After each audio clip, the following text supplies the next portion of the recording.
이 첫 번째 그 성탄 예수 그리스도가 탄생한 그 베들레헴이라고 하는 다윗의 동네 한번 그 동네를 좀 상상해 보았는데요. 여관에 수많은 사람들이 있었고요. 그런데 아기 예수가 그 방에 들어가지도 못한 채 구유에 뉘어 있고 그 지역에 목자들이 양떼를 지키는 곳에서 천사들이 내려와서 주의 영광을 비추고 찬양하는 그 장면을 생각을 해봤는데요. 굉장히 아름다웠을 거라는 생각이 듭니다. 한편으로는 무섭다고 성경은 기록하고 있지만은 얼마나 아름다워서 하늘의 영광, 그 신비한 그 하늘의 그 천군 천사들의 모습들이 그 자리에 임했고 찬양이 임했고 영광이 임했던 그 자리. 근데 그 자리가 보니까 가장 그 미천한 장소였던 것 같아요. 베들레헴도 그렇고요. 베들레헴도 예루살렘이 아니잖아요. 수도가 아니잖아요. 그렇죠? 베들레헴은 다윗의 고향이기도 하고 그래서 다윗의 동네이기도 불리기도 했는데 이곳에서 미가서 5장 2절에서 예언한 대로 아기 예수가 태어난단 말이죠. 그리고 7절에 보니까 한번 7절 8절 같이 읽어보겠습니다. 시작. 첫 아들을 낳아 강보로 싸서 구유에 뉘었으니 이는 여관에 있을 곳이 없음이라. 그 지역의 목자들이 밤에 밖에서 자기 양떼를 지키더니 7절에 보니까 구유에 뉘었다고 그러잖아요. 그래서 구유에 뉘었고 8절에는 목자들의 이야기가 나옵니다. 그러니까 예수님이 이 땅 가운데 탄생했던 그 모습들, 그 모습에는 화려한 것이 아니라 정말 낮고 낮은 천한 곳으로 그 먹이통 위에 강보로 싸서 뉘었고요. 무엇보다도 대제사장, 제사장, 서기관 아니면 수많은 권력자들 앞에서 이 아기 예수 탄생을 아닌 것이 아니라 정말 목자들, 가장 평범하고 서민적이고 또 열심히 일하는 그런 자들에게 아기 예수의 탄생의 소식이 전해졌다라는 것이죠. 낮고 낮은 이 땅에 이 땅 가운데 천한 사람으로 인간으로 오신 아기 예수, 그 아기 예수가 성경에도 보면은 이런 예수님에 대한 모습이 아주 낮게 그려져 있는 것들을 보게 되어집니다. 이사야서 53장 2절 3절에도 보면 그는 주 앞에서 자라나기를 연한 순 같고 마른 땅에서 나온 뿌리 같아서 고운 모양도 없고 풍채도 없고 우리가 보기에 흠모할 만한 아름다운 것이 없도다. 이렇게 나와 있습니다. 그는 멸시를 받아 사람에게서 버림받았고 강고를 많이 겪고 질고를 아는지라 마치 사람들이 그에게서 얼굴을 가리는 것 같이 멸시를 당하였고 우리도 그를 귀히 여기지 아니하였도다. 낮고 낮은 곳에 오신 예수님, 또 그 예수님의 모습이 정말 우리 평범했던 사람들보다도 훨씬 못했던 그런 모습을 성경은 보여주고 있습니다. 빌립보서에도 보면 예수님이 우리가 잘 아는 빌립보서 말씀에도 이런 말씀이 나와 있죠. 빌립보서 2장에도 보면은 너희 안에 이 마음을 품으라. 예수 그리스도의 마음이니 그는 근본 하나님의 본체시나 하나님과 동등됨을 취할 것으로 여기지 아니하시고 오히려 자기를 비워 종의 형체를 가지사 사람들과 같이 되셨고 사람의 모양으로 나타나사. 하나님이신데 하나님의 본체를 다 버리시고 인간의 본체, 특별히 종의 본체, 사람의 모습으로 나타나셨다라는 것이죠.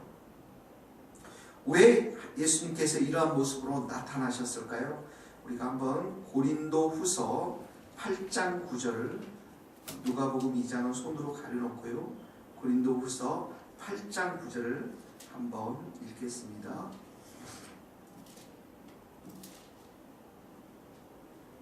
고린도후서 8장 9절의 말씀입니다. 시작.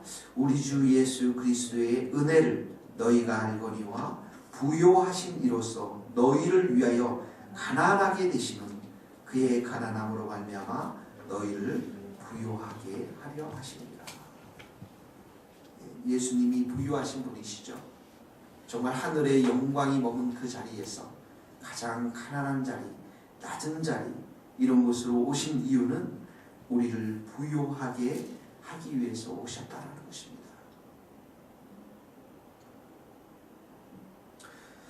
자, 우리가 조금만 더 보죠. 왜 우리가 이렇게 부유하게 되었는지 그 설명들이 이제 10절, 11절에 나오는데요. 10절 누가복음 2장 10절, 12절, 11절에 나오는데 같이 읽겠습니다. 천사가 이르되 무서워하지 말라. 보라 내가 온 백성에게 미칠 큰 기쁨의 좋은 소식을 너희에게 전하노라. 오늘 다윗의 동네에 너희를 위하여 구주가 나셨으니 곧 그리스도 주시니라. 여기 보십시오.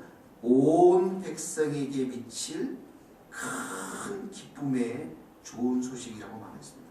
이 큰 기쁨의 좋은 소식은 하나님의 은혜와 하나님의 사랑이 담긴 소식이죠. 그 핵심이 무엇입니까? 죄인을 구원하기 위한, 비천한 죄인을 구원하기 위한 하나님의 은혜와 사랑이 담긴 소식입니다. 우리는 사실 낮고 낮은 자들이고 우리는 천한 자들이죠. 우리는 더러운 그 죄인들이고 구렁텅이에 빠져서 도저히 헤어날 수 없는 그런 죄인들입니다. 그래서 마태복음 1장 21절에도 보면 예수님의 이름을 설명하면서 그의 백성을 죄로부터 구원하기 위해서 예수님이 오셨다라고 성경은 기록하고 있습니다. 어둠 가운데 있는 사람들은 한 줄기의 빛이 그립습니다.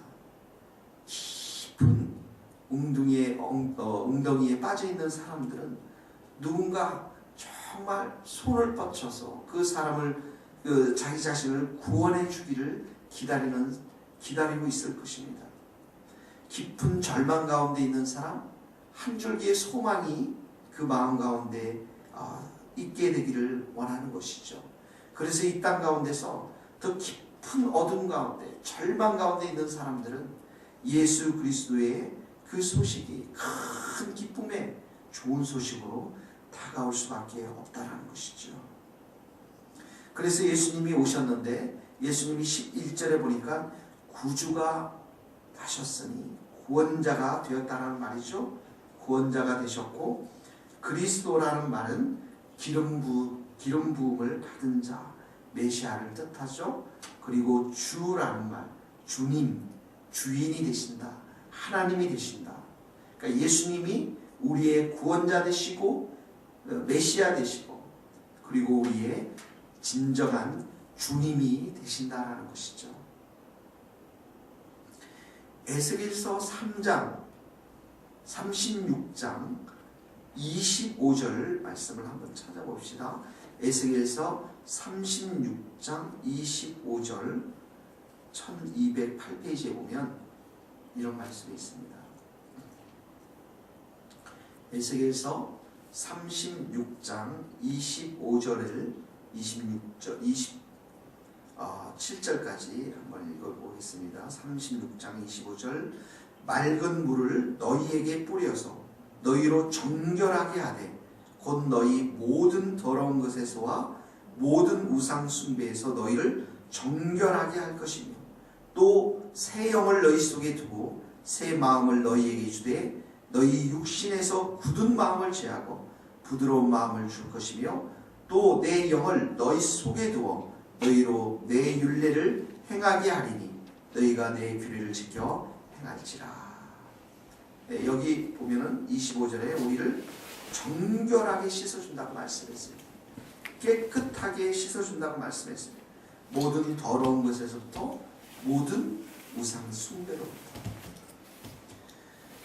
뿐만 아닙니다. 26절에 보면 새 영, 성령을 우리 속에 둔다고 말씀했죠. 성령을 주시고 새 마음을 주시는데 이 마음은 굳은 마음, 하나님을 향해서 딱딱한 마음, 교만한 마음, 완악한 마음 그런 마음이 아니라 우리에게 하나님께 순종할 수 있는 부드러운 마음, 온유한 마음, 하나님을 사랑할 수 있는 그 마음을 우리에게 주시고 27절에 보니까 새 영을 너희 속에 성령을 통해서 이제는 율례를 행하게 하신다. 구약의 십계명과 모세오경과 말씀들은 도저히 인간들이 지킬 수 없는 것이었지만 이제는 성령께서 우리의 마음 가운데 오셔서 충만히 역사하면서 하나님의 말씀이 우리의 삶 가운데 살아 움직일 수 있도록 순종할 수 있도록 하나님께서 이러한 일들을 행하신다라는 거예요. 이것이 우리 인간들에게 큰 기쁨의 소식이죠. 죄로 인해서 고통당할 수밖에 없고 죄로 인해서 더러워질 수밖에 없고 죄로 인해서 우리가 우상 숭배할 수밖에 없는 짝퉁의 그 신들을 섬기면서 위로와 받을 수밖에 없는 그런 인간들에게 하나님은 이 예수님을 보내주셔서 우리로 하여금 참된 하나님을 알게 하시고 우리를 머리에서 발끝까지 깨끗하게 해주시고 정결케 하시고 하나님과 우리가 의로운 관계를 맺음으로 인해서 우리 안에 성령을 부어주시고 그 성령이 주시는 힘과 능력을 따라서 우리는 이제 말씀에 순종하며 하나님의 길, 진리의 길에 순종할 수 있는 놀랍고 큰 길을 하나님께서 열어주셨는데 이분이 바로 예수 그리스도라는 것이죠. 그래서 우리에게 큰 기쁨의 좋은 소식이 될 수밖에 없다라는 것입니다. 자, 그래서 13절, 14절 다시 한번 누가복음 2장 1절에서부터 누가복음 2장 13절, 14절 다시 돌아와서 한번 크게 읽겠습니다. 13절 호련히 수많은 천군이 그 천사와 함께 하나님을 찬송하여 이르되 지극히 높은 곳에서는 하나님께 영광이요 땅에서는 하나님이 기뻐하신 사람들 중에 평화로다. 보십시오. 이 수많은 천군과 천사들이 하나님을 찬송했는데 어떻게 찬송했습니까? 지극히 높은 곳에서는 하나님께 영광이요 그리고 사람들 중에는 평화로다. 하나님께 영광이 무슨 말입니까? 아담의 죄로 인해서 우리는 하나님께 영광을 돌려야 할 인간이 타락함으로 인해서 하나님께 영광을 돌리지 못했어요. 그러나 예수님의 오심으로 인해서 이제는 하나님이 우리를 본래 만드신 그 목적, 하나님께 영광을 돌리는 그 삶의 길을 이제 열어주셨다는 것이죠. 그 모습을 지금 천군 천사들이 찬양을 통해서 하나님께 영광을 돌리고 그리고 이제는 우리도 하나님께 영광을 돌리는 그런 인생들이 되었다라는 것입니다. 뿐만 아니라 하나님께 영광을 돌림으로 인해서 이제는 사람들 관계 속에서도 하나님과의 관계뿐만 아니라 사람들과의 관계 속에서 평안과 평화, 화평을 우리에게 선물로 주셨다라는 것입니다. 그러므로 예수님은 우리에게 참 큰 기쁨의 좋은 소식이 된 줄로 믿습니다. 하나님께는 크게 우리는 영광을 돌리는 이 귀한 백성들이 되었고 또 하나님과 우리는 참으로 귀한 평안의 관계를 우리는 맺을 수 있고 세상이 줄 수 없는 하나님의 귀한 평안을 우리는 맛보게 되었고 그리고 우리가 만나는 모든 사람들을 하나님의 평안으로 축복할 수 있는 평화자로 설 수 있는 그 길을 예수님이 우리 가운데 열어주신 줄 믿습니다. 오늘 성탄절입니다. 오늘 하나님께서 우리에게 선물로 주신 예수님을 생각하면서 이 큰 기쁨의 좋은 소식이 우리의 심령 가운데 깊이 새겨져서 예수님을 우리의 메시아로 또 구원자로 또 우리의 참된 주인으로 모시면서 우리가 오늘 기쁨과 평안과 하나님께 영광 돌리는 복된 하루가 될 수 있기를 주님의 이름으로 축복합니다. 기도하시겠습니다.